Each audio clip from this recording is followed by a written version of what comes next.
So now do I have to turn this off when someone comes to speak? Is that what you're telling me? There was two issues I heard. Mike, it was just recording, wasn't it? In our rules of conduct, it just says if you have a tripod over 3 feet high to get it auditable. It doesn't say anything about Speaking or anything like that. No, you're fine where you are. Okay, Thank you. thank you. Thank you. Okay, any other comments on the agenda before we proceed? Seeing none, all those in favor say aye. Aye. Those opposed? Carries. Okay, I guess you.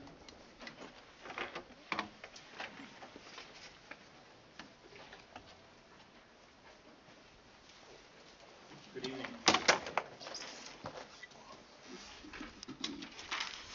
Start off with the report. If you've opened up the paper to the back, you'll see that we've got about 9 projects out for bid currently. So the next road and bridge meeting will be busy with project award considerations. We have shifted design to Harris Safety Mobility Project on our South 26 project right now. We did run into a bit of a issue with dealing with the railroad. As we recall, they were going to let us have that stretch on 30, that sidewalk in the railroad right of way by permit. Well, we got their permit agreement in the mail on Friday, and it calls for a $3,400 annual payment that goes up 3% each year. And my feeling was that the city would have to consider that. They did in pretty short term, and we're working through maybe moving that sidewalk to behind the curb. It seems pretty excessive.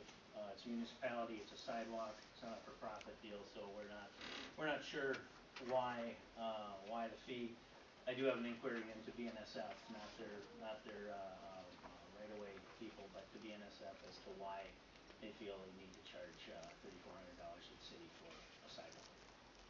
Yeah, I agree that what the railroad's trying to do on this whole project, I kept asking Joe how the railroad dealing with them. He said things are going good. And it's always surprising because anybody else that deals with the railroad, it ain't a good deal.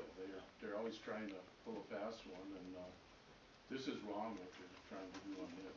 Yeah, we Public Works agree, and actually the mayor's here as well, and yeah, it's not right. So we've come back with a 6-foot walk right behind the curb. It's not, you don't have the boulevard area, but we think we can make that work. It's currently at the city being reviewed, and we're sort of moving forward with some of those plans to get to the state here by the April 1st deadline. I don't see missing anything except we're going to have to change it up a little bit. Our County 26 reconstruction project from 8 to 95 is the right-of-way acquisition is in full swing. We've got appraisers have been out for most of the properties. We're dealing with a lot of questions, of course, and that'll take a few months to do. It's going well, we think. Our County 25 reconditioning project in Lindstrom, they're one of the got the municipal agreement with the city of Lindstrom in front of you guys as well tonight for your consideration. There's one change to that agreement, and Chase, I don't know if we were able to slide that in. If you guys do approve that agreement tonight, and I would recommend that we do, it's actually slated to go in front of Lindstrom City Council tomorrow night, and they've already indicated that they're ready to go. We do plan on bidding that one April 7th, and again, that will be one of the projects coming before you at the April 15th board meeting. Then the other 8 projects are out. We'll be opening some of them on March 31st, and then some of them on March 6th or April 6th. All those will be coming. We're hoping for good bids. We're pretty early as bidding goes with the other counties. I've been asking for average bid prices or seeing what's out there, and nobody's really bid too much anything yet. So I don't I don't have any feeling as to where they're gonna end up. Couple of township bridge projects that we're working on, a quick update on those. The Franconia Bridge project is, Franconia got the okay from state aid to go with a slightly, narrower structure. We're revising the plans and that'll go back to state aid, for approval, and it's at the township level as well. The designs, plans for the Blueberry Trail Bridge in Merciba are about 50% complete, and that'll also be a double box, or that will be a double box, 12x6 double box culvert. So the township seems pretty happy with that. I don't know, Commissioner, you were at their board meeting the other night. To get any sense out of? Well, I told them you were gonna send them a questionnaire on some things and they haven't gotten it yet. Yeah, I did actually end up talking to two of the board members on that. Okay, well then, that's what they're waiting for. They're waiting for you. Well, they got it. I did meet yesterday, with the consultant we have working with us on the ADA transition plan update. And that's going really well. Actually, we're hoping to have this to you by the summer. Looks like we're ahead of schedule and under budget on that study as well. The Trunk Highway 95 route study and potential Taylor's Falls bypass study, you guys have in your packets as well. We did get the proposal from SRF to complete these studies. I don't know if you guys have any questions on what this is. It's to do both of those studies. It is in relation to more or less the sand frac trucks. That's what basically brought it to the forefront. But it is more than just a bypass study. It is going to give us a good indication on how our roads will handle some of this truck traffic, what we'll have to do to it. We will have an honest study in our hands already.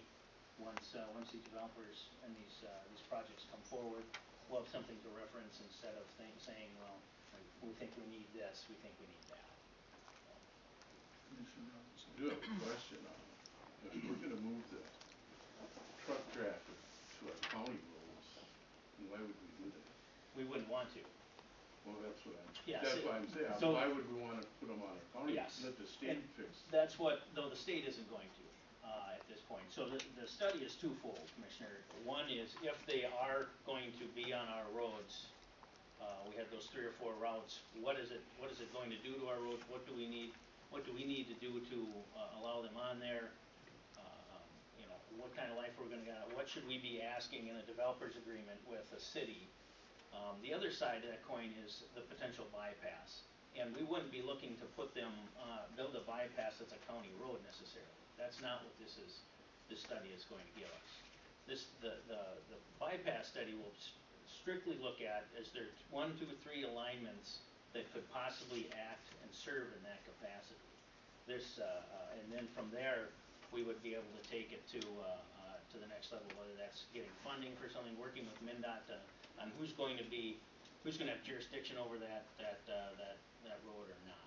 It doesn't commit us to doing anything. It's just merely to, again, have that idea, do we have a route from A to B here that would work? And if we do, what is that cost going to be? It isn't to say, we're the county, we're going to build this trunk highway bypass, and that's not what, we're not even close to that. Well, I just think the state should be the one to pay the bill to fix the road. I don't think we should have all these trucks on our road. And they might, if out of this study we bear and show that A, there's alignment, B, there's a need, that might be something that the state would actually pick up and go with. This isn't going to make their radar screen, so, and it's certainly not going to make the cities. So I guess we're sort of that in between that would maybe handle a study like this and then be able to hand that off to MnDOT and say, here you go. We're looking at either bypassing it or not. And if we do, are you willing to construct it? Are you willing? Maybe we build it and they take it over. There's a lot to be considered. Right now, when the trucks are heading north from the light, past the drive-in and up. The incline isn't real bad for them until they get up, towards that lookout.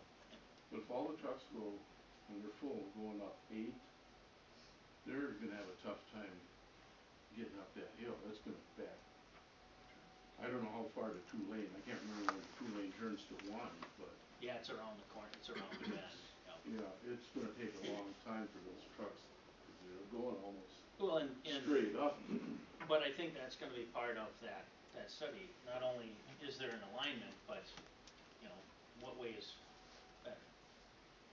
And that's why I think we need to undertake it, is, we might find out that there isn't a good economical way to get from A to B on the other side. And at that point, then maybe maybe the city needs to then move on with something else and work with the state on improvements downtown. But it doesn't make any sense for them or us or MnDOT to just keep throwing money at whatever that trunk highway issue is gonna be, so. I know a lot of the oil fields are laying off and shutting down right now.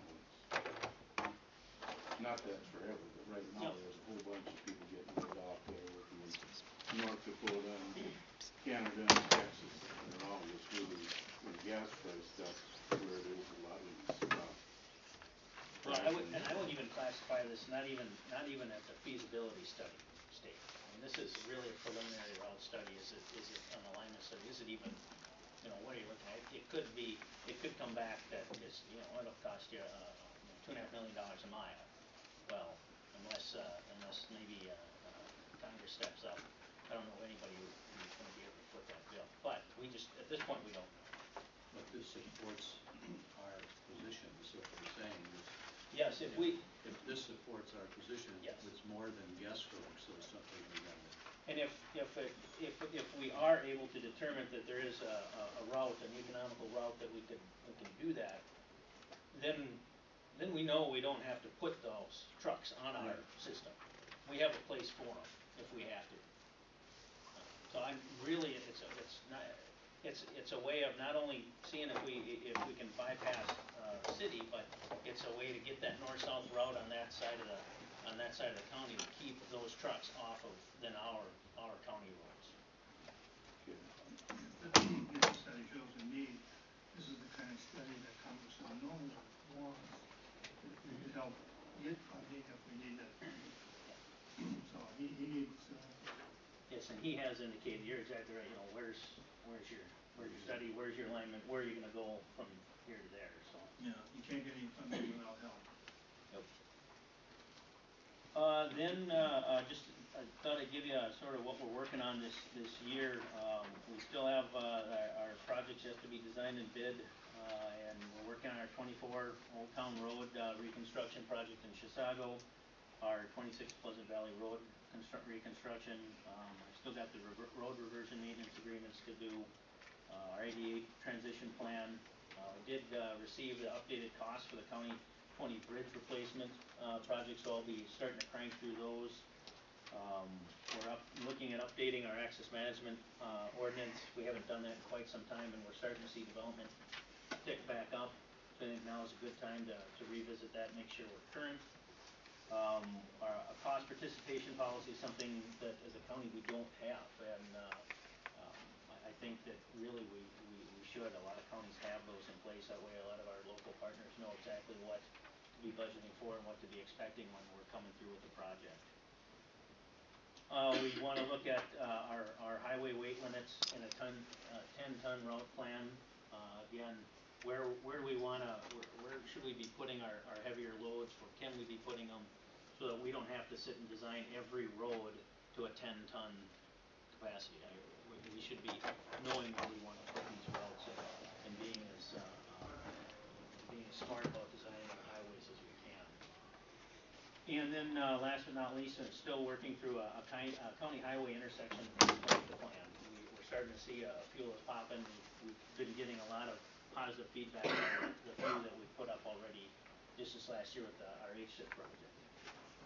And then the last bit I have for you is just the truck weight bill that you guys may or may not know, working its way through the legislature. I do have an update. The House version has been laid over for inclusion into the transportation omnibus bill. There's a lot of support, believe it or not, out of the House for that. The Senate has not heard the bill yet, but Chase, if I think that resolution on tonight, if you'll want to send, you guys will want to make sure that that is sent to your legislators. If indeed you pass that resolution, it's key to let them know where we stand on that. My feeling is AMC won't oppose this bill if it's a part of a significant transportation funding package. That sort of goes back to the, well, don't increase the weight limits without some funding. Well, if there's a significant transportation funding package to be had, it's my feeling that you'll see AMC get out of the way. What that'll do, again, we can still control our local roads, and that's part of that highway weight limit and 10-ton running plan that we'll have under control. But I think you'll see the state forced into higher. Again, that's just speculation. The only way that gets through is if there's a larger substantial funding package.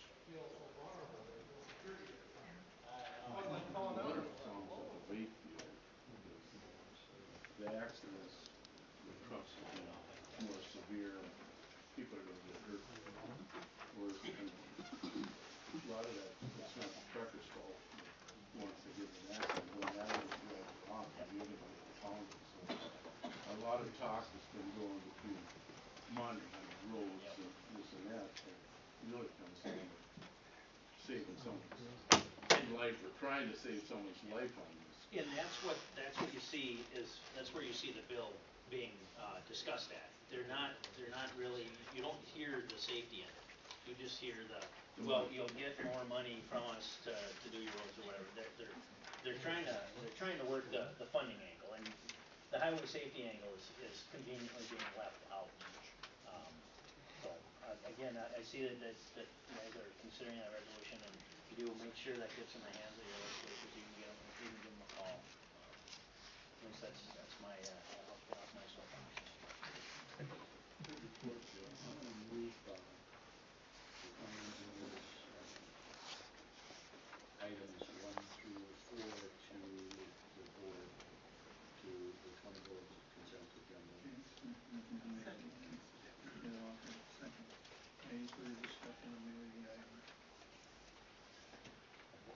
Thank you. Seeing none, all in favor, say aye. Aye. Aye. Those opposed, carried unanimously. Thank you. Mr. Chair, point of information, item number 3 requires board direction, or in this case committee direction, as to where you'd like the funding for that report or the study to come from. We've noted that the only currently budgeted line item would be the contingency fund. Otherwise, the board could designate use of reserve funds, either road and bridge or general fund reserves, but we do need designation from the board so we could pay this. You want that, Mr. Chair? Yeah. You want that now, or do you Well, want you to could do it get down to the? Well, in consent normally you wouldn't talk about it, so if you want to pull it off We should consent. do it now. Either the committee can do it now, refer it to consent, or you can pull it off by consent either one.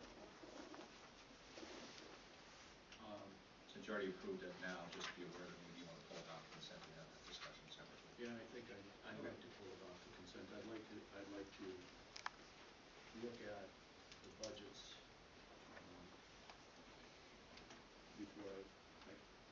before I say yes or no to how we should do it through a contingency or through reserve funds. I'd like to have the discussion at the budget committee and see if there's other ways we could come up with the dollars. So then you won't, if you pass it tonight, you won't sign the contract that tonight, what you're saying. Or you sign it and then say find the funding. Find the funding, yeah. Well, whatever you want to do, I just want to note that right now. I'd like to say, let's pass it now, and we'll find the We'll come up with funding. the funding. Yeah. So, just as it is now, there's no designation where the funding will come from. Right. Okay. But we will fund it someplace. Okay. Okay, any further questions? Commissioner Master. Ms. Gaffney, that sounds like that's fine with staff on that issue. And then it would be good to have the budget committee look at that as well. Thank you, Mr. Mayor. Okay. Bruce, you wanna go through the consent agenda then? Sure. Tonight's consent agenda consists of 8 items. They include the following. Number 1 is to accept the county engineer's report. Number 2 is to accept a recommendation for personnel requisition related to sign maintenance worker. Number 3 is to approve a contract for SRF Consulting Group for a route and bypass study with funding to be determined by the action of the board at a later date. Number 4 is to approve the municipal agreement with the city of Lindstrom, and that does have an amendment as noted. Number 5 is to approve the amended minutes from the February 18th meeting. I would note that we did include one other time when Commissioner McMahon was not available via technology, but there were no votes taken, so there wasn't a recommended adjustment to the minutes. Number 6 is to approve the minutes from the March 4th meeting of the board. Number 7 is to authorize payment of the county's warrants and miscellaneous bills, and there is an amended list for you. And number 8 is to approve recommendation from the county auditor for abatement of taxes on certain tax parcels. Is there any items you wish to pull? Number 5. Pull number 5. Okay, any other? Does number 3 need to be acted upon tonight? It seems prudent to send it through budget and finance to identify the funds before we It's the board's prerogative. give a formal approval on. It's already been approved. We're sending, we approved it subject to final. Right, yes. We approved to put it on the county board's meeting. It's approved to sign and everything, and funding source will be To determined determine how many. at a later date, but it will be funded. My only concern is, what if, 1 or 2 commissioners, for instance, don't like where the funding's pulled from? Well, it could come back to the board. I mean, I guess How do you want to do that? this is. Well, at this point, I mean, if you're calling me to sign the contract so they can get working, I think the auditor more than likely will just take it out of the contingency account now until the budget finance committee meets. But if you take action tonight, you will encumber the county for that $49,500. Then it's a matter of where it comes from, not whether it comes from. So we can vote upon it. Everybody's okay with that? No. So I'm gonna move items 1, 2, 3, 4, 6, 7, and 8. Motion to approve. Yeah. Need a second. I would second it. Commissioner Moss, the second. I just mentioned, I just think that the administrator should, the record should be clear that the administrator is approved to pull it out of contingency as a temporary transfer or something, so that record is clear. So I think that by consensus, that's fine, but I just want to make sure that And I would say out of contingency if necessary. Dennis may have other ways to fund it you temporarily. may not need to actually fund it. Yeah, actually, So contingency if necessary. Okay. I mean, Joe's got so much money, we could float it out of his for months, Well, years. not every bill needs to be paid constantly. Any further discussion? So this is on, yeah, that's down to 5. Okay, we're not done yet. Okay, all in favor, say aye. Aye. Those opposed? Carries. Okay, number 5. On the first paragraph, the last 5 words, it says he was seen and heard. We add most of their time afterwards, because it wasn't all the time. There were times that we didn't see him and we didn't hear him on that deal that we had there. Part of the deal did work. I know, but, we can't nitpick these minutes to pieces. Well, We've been working just on it add a for couple weeks. words, most of their time. Okay. It identifies clearly when the bill stops. But I think we want to see who has to first.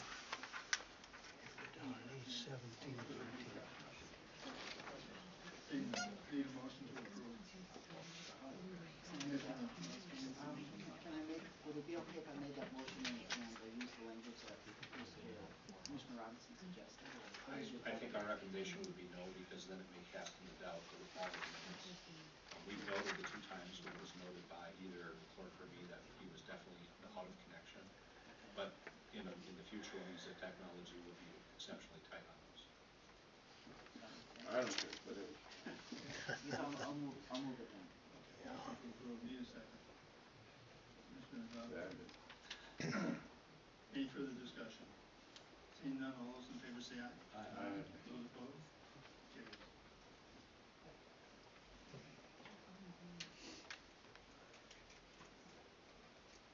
We got 2 minutes for public comment, you wanna start that? If you get in the next one, that's gonna be a little bit longer.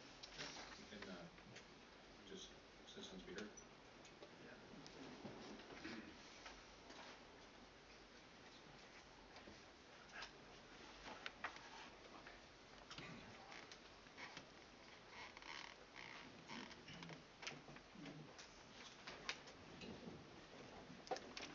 The first, person to, sign up to speak tonight is, Diane Miller from the city of Paris.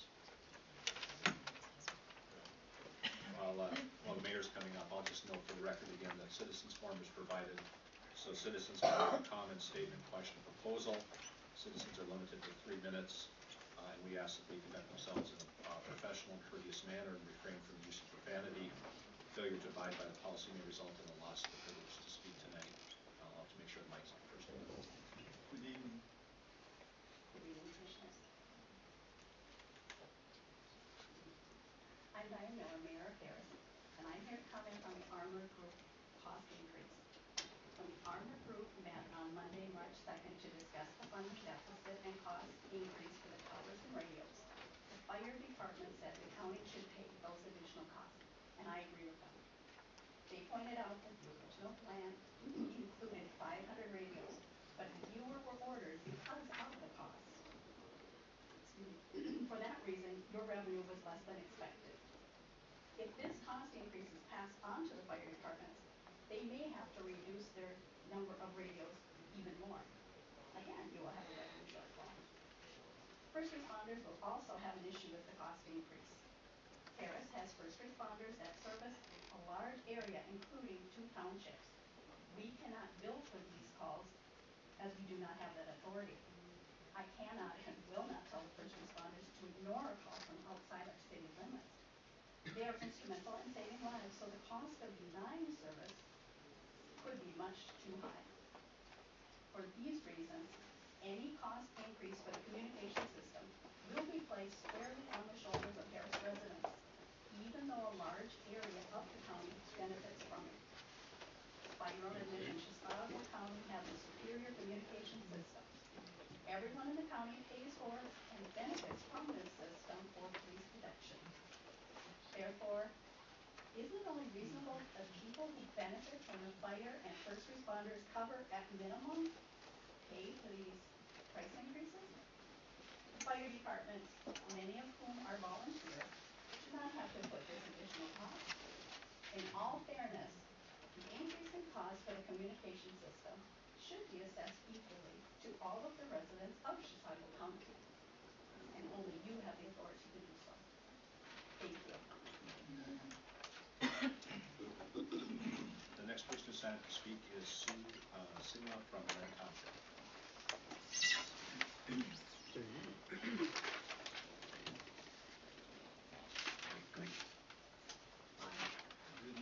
I have 3 things to broken down, so I won't take long, hopefully. I wanted to let you know that today I attended an RFP meeting with proposals that I assume you're aware of because Chisago County is one of the participants in this 8-county metro county consortium for transportation coordinator to provide administrative services for non-emergency medical transportation. And at the meeting I learned that this basically is a service that employs about 40-some people. And I'm hoping that it is not a service that a transportation provider can apply to do to be the coordinator, but I'm hoping that we have call centers that we end up talking to folks in India and whatever. I'm sure that arranging transportation for people in the 8 counties, even though everybody would think, oh, Ramsey and Hennepin should be, the major provider of this. I'm sure people could call citizens working in the call center in Chisago County and get good service. And I would hope that somehow among our nonprofits or something, that somehow we can work together to create a proposal to at least attempt to apply for this. We have put a call into the HRA director to see if there's a way for that.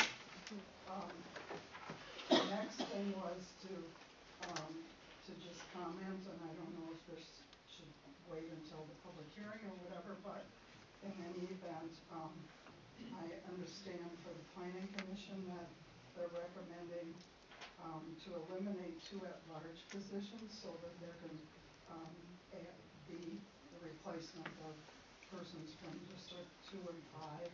And I would just suggest that that it would be nice to keep the commission as it is and to increase it. Your 3 minutes are. Okay. My other thing was thank you for speaking up. Thank you. No one else is signed up to speak today. You wanna continue on with the presentation? Tonight we have 3 items from the HREDA. Ms. Hoffman, the Executive Director, will probably come up to the front and walk the board through those 3 items, which are 9, 10, and 11 on the agenda. Good evening. Good evening, Mr. Chair, Commissioners. Tonight we have a certificate of commendation that we'd like to present. As you know, the Chisago Lakes area for some time had known that they needed a hotel in their area in order to keep tourists there that were there for events, for businesses to have a place for their business partners to stay, and for residents to have a place for family and friends to stay as well. And the Grand Stay Hotel opened about 1 year ago, and already they've received an award. They've received a 2015 Traveler's Choice Award for Top Bargain Hotel in the United States. And so tonight, John Hirsch, who is the developer of Grand Stay, as well as Carrie Dirks, the general manager, are here to so we can present them with a certificate of commendation. You mean Mike Hirsch, right? Oh. That was a car dealer. Car dealer in Cambridge, was John. Maybe they changed their name. I said that more than once. So I don't know if you want them to come forward. Explain what it is, Bruce? Yeah, sure. We can, well, actually, do you want to explain the award? I mean, make it better. This is Carrie's award. Yeah, Carrie, come on up and. Me explain the award? Oh, the TripAdvisor, the award we're getting. Right here at the microphone. Hi. Okay. The award that we received is from the TripAdvisor, which is thousands of people throughout the United States give us ratings. They don't have to, but they do. So for 2015, we were awarded a Traveler's Choice Award. We are one of only 200 hotels in the United States that receive this award. We're the only hotel in Minnesota that received this award, and we are the only Grand Stay in the franchise that has ever received the award. So I'm pretty proud of us. Tomorrow will be our 1-year anniversary, so this is a huge award for any hotel to achieve, much less in 1 year. That's great.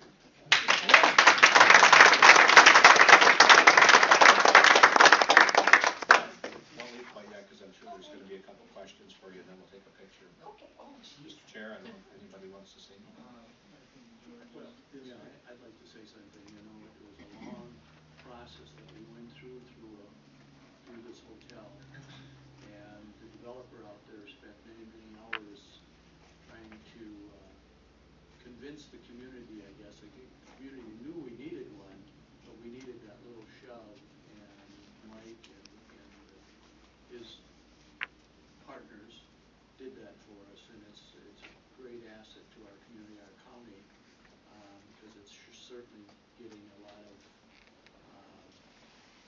I don't know if you call them clients or whatever you call at a hotel. Yes, at the hotel that are passing through, visiting Hazelden and so forth, and it's a great asset to our community. Well, we have the opportunity now to have people that now stay in our community, and those dollars go to our local shops and our local retail places that, I mean, we used to have visitors alone that used to come up for a 1-day tour. Now they're staying for 2 and 3 days. They're eating at our restaurants, they're shopping in our stores. Good, Mr. Chair, when the board is done with comments, and I can read the commendation, you can vote on it, and then perhaps either the chair or if you'd like to do a vote on that. Commissioner Walker. I just wanted to say congratulations and thanks for being in that committee. Thank you very much. So we'll need a motion and a second to approve this. I'll read it. The proposed certificate of commendation to Grand Stay Hotel and Suites reads, in recognition of the outstanding contributions to the Chisago County economy and your commitment to making Chisago County a better place in which to live, work, and visit, this commendation is with the appreciation and respect of the people of Chisago County, presented to Grand Stay Hotel and Suites on this, the 18th day of March, 2015, by the Chisago County Board of Commissioners. Commissioner McMahon makes motion to approve. Commissioner Walker seconds. Any further discussion? Seeing none, all those in favor say aye. Aye. Those opposed? Carries.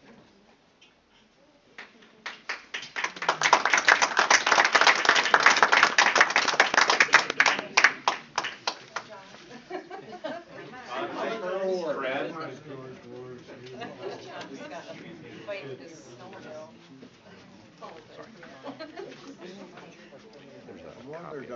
Back and I'll get you a copy too. Sorry. I was a little surprised. Do I John? And Mike and Mike, you better jump Mike. up. Come on, Mike. Mike, go, go, go. There we go. Alright, now look all different directions. Can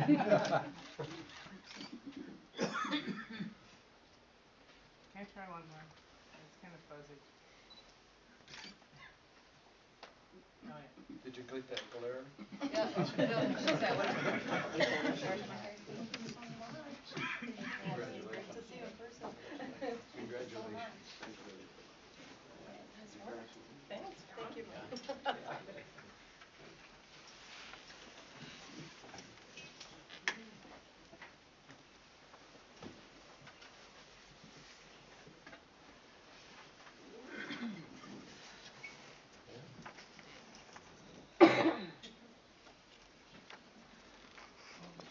Number 10, Blandon update.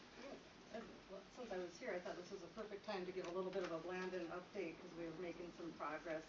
On February 25th, we had a visioning meeting in which we invited a number of people from the community to participate in. It was open to the public. We had about 40 people at it.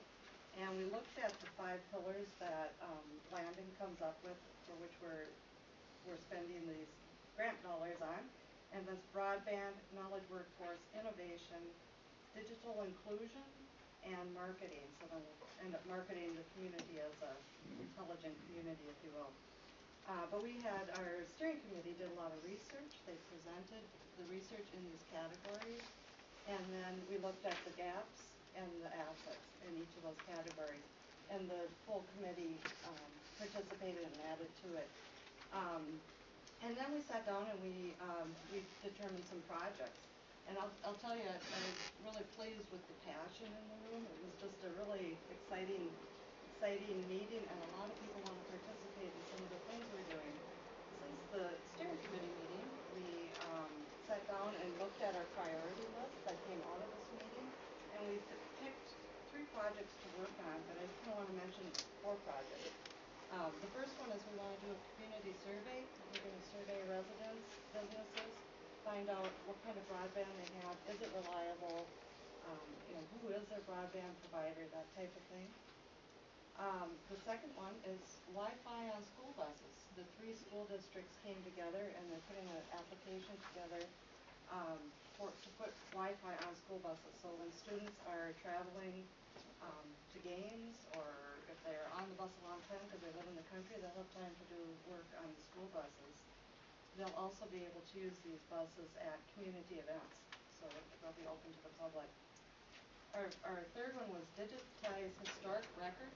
And we're actually not going to participate in that. Carla Leiden from the East Central Library, she came up with a different grant that they could use, so they're going to legacy funds to try to fund that one.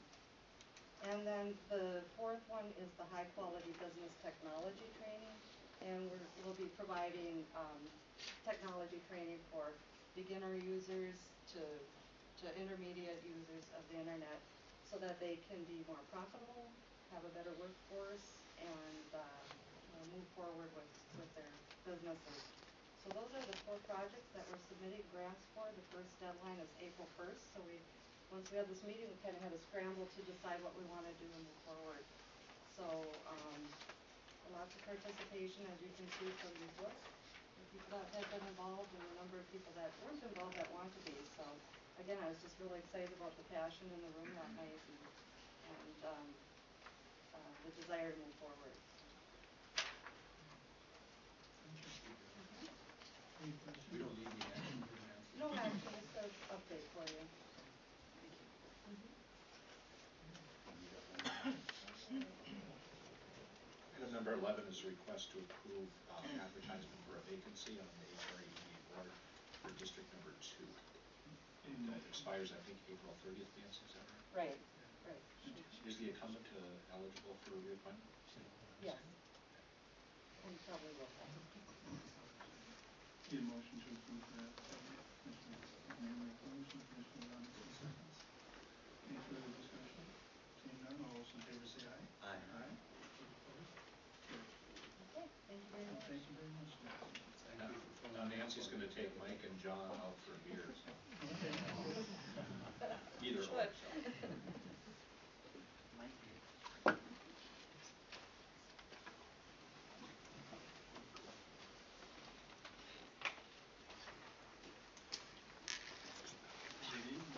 Thank you, Mr. Chairman, members of the board. Environmental Services zoning report is up next. It's we'll start with tab 12 in your packet. I'll do a pretty quick and abbreviated director's report for you tonight. As you can see, we have the Chisago Lake Improvement District annual presentation and a number of other action items following, so we'll kind of move quickly. And then Jerry Spetzman, our water resource manager, will be up here to join me in a few moments. For the director's report, you'll see we have an upcoming Board of Adjustment variance request in Nessel Township. It is to build a garage closer to the road than setbacks would otherwise allow. There is not currently a planning commission meeting scheduled for the upcoming April month, but we are busy with the spring season, taking a lot of inquiries that are going to lead to some land use applications very soon. So, general department updates very quickly for you. You'll see the construction update with new home permits, as well as other types of permits and permit revenues and such.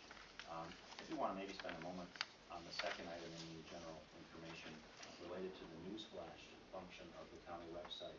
You'll see I've noted kind of an extended comment for you that we're placing all of the Public Utilities Commission's solar farms, solar information as a link in the newsflash section of our website. And there's a couple of important things people can do with that newsflash and the tools on our website. They can subscribe, and should we post additional information, they can get an active text or an email as soon as additional information is posted. So you can track the news as quick as we get it and post it on our website. And so I wanted to make sure people were aware of that. Again, the 2 large solar farm projects are moving their way through the Public Utilities Commission currently. We're actively working on our seasonal hiring process, continuing with the Swedish Immigrant Trail clearing activities and engineering progress, as well as our planner is working on an abbreviated master plan document for our Swedish Immigrant Trail. We're doing that in the hopes of being ready to prepare a legacy grant funding request in this upcoming round. As the board may recall, both the Swedish Immigrant Trail and the Sunrise Prairie Trail rank very highly in the Greater Minnesota Regional Trails ranking and hopefully funding process. And then just a note about some Board of Water and Soil Resources buffer grant opportunities that we're looking at, and buffer news that we've been provided. With that, I'll conclude and just tell you that we're actively watching a lot of legislative activity in our department, solid waste-wise. the legislative level and trying to keep our ears to the ground and handle those things. And so that's concludes my director's report. Chair, I have a question. On the solar projects that are happening around, is there an update you can give us on each one of them? I keep getting calls on all these various projects that are around, and I don't know where they're at in terms of the process anymore. Yeah. Are they going through are the two big ones, apparently they're going through the PUC. And then I was at a luncheon last Tuesday, and one of the participants said that they were building a solar project on their farm, and this is the first I've heard of it. So what is the process? Are you keeping us, I guess, up to date on all the solar projects that are going on within the county? The two solar projects, larger scale solar projects that our office, our department is aware of are the two projects that are in front of the Public Utilities Commission. We did earlier in the year adopt a solar farm, I guess we'll call it a solar farm ordinance, which allows for and encourages solar farms, solar gardens, and community solar applications. And so we haven't received any active applications for, say, a local farmer or a local community to put a solar garden in on their property. There are some size thresholds where people can do those things administratively without the burden of extensive permitting.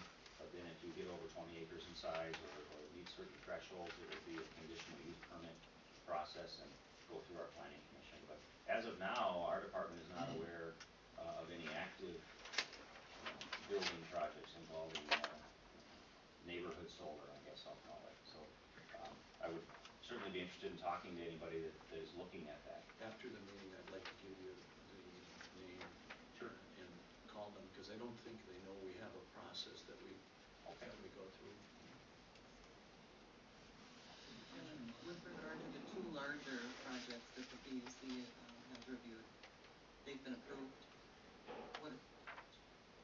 The two projects are at two very different stages with the Public Utilities Commission. So they haven't been fully approved. It's a process of several approvals along the way. And so the Aurora project with Toronto Energy is much farther along in that process. They have gone through their public hearing and public engagement steps. And the North Star project is just at the beginning where they've submitted their application materials and they're initiating that full review process. So that they've approved there's many power purchase agreements. Very governmental. There's a lot of important steps that both projects have met, and they're proceeding with the site reviews and the site approvals as they go. But certain things that I'm frankly not real versed on, power purchase agreements and where the power is going to go, those things are happening, and some of those steps have been approved. Are you aware if the two projects have had power purchase agreements? I don't want to misspeak, so I know that the Geronimo project has moved quite a bit further along, but I'd have to research exactly what power purchase agreements have been approved or proposed. Thanks. Okay, no further questions? Okay. Tab number 14 is I'll call Jerry up, and maybe I'll lead in as he gets set up. Or tab number 13, I should say, is his the beginning of his presentation. You'll see his presentation is abbreviated from the typical annual LID presentation. The book that you have in front of you is quite lengthy and provides you with a great amount of detail. The Lake Improvement District is proud to review their annual report and convey it to the county board. Jerry's going to give us an abbreviated PowerPoint of the book that's before you. And the PowerPoint is also going to segue into the second Lake Improvement District board item, tab number 14. So I'll pick up as soon as Jerry leads off with that. Mr. Chair, can I ask a question? Do you want to go through, I want to approve the director's report. If you want to go through 13, 14, 15, 16, 17, 18, one at a time and vote for them one at a time, or Jerry's got a presentation here. approve the director's report that he just gave us. Commissioner As a McMahon makes a starting motion point. to approve, need a second? Need a second on the director's. I'm not approving the other numbers. You just do number 12, right? I'm just doing Yeah. number 12. Robinson seconds it. Any further discussion, Commissioner McKee? I thought we had a, process of receiving the director's reports rather than approving it. Well, we did. He just gave it, well, it's semantics. If that's okay, I'll vote for it if we receive it. Yeah. Receive. And then we're not approving the copy. All those in favor say aye. Aye. Those opposed? So carries. Continue, Jerry. Thank you. I appreciate the opportunity to speak to you tonight about, actually there's a lot of good things happening within the Lake Improvement District. And I believe in your packet, there's a summary report, it's a bound report, with a lot of good information on the projects and activities. What I'm going to do tonight is present a more abbreviated version and then kind of merge the presentation with the discussion on the possibility of expanding or adjusting the watershed district, current watershed district boundaries to match the watershed. If you want, I can just go ahead. You all should have copies of the presentation. Should I just start?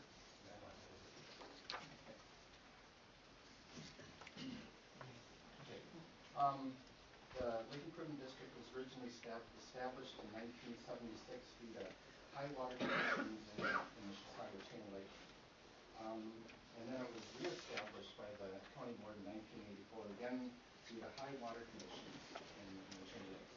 And the map you see here is the Lake Improvement District boundaries that was established in 1984. And it's the area in kind of dark red.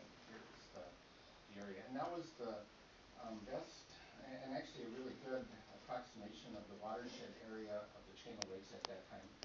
They didn't have the technology we have now to improve and refine the watershed boundaries.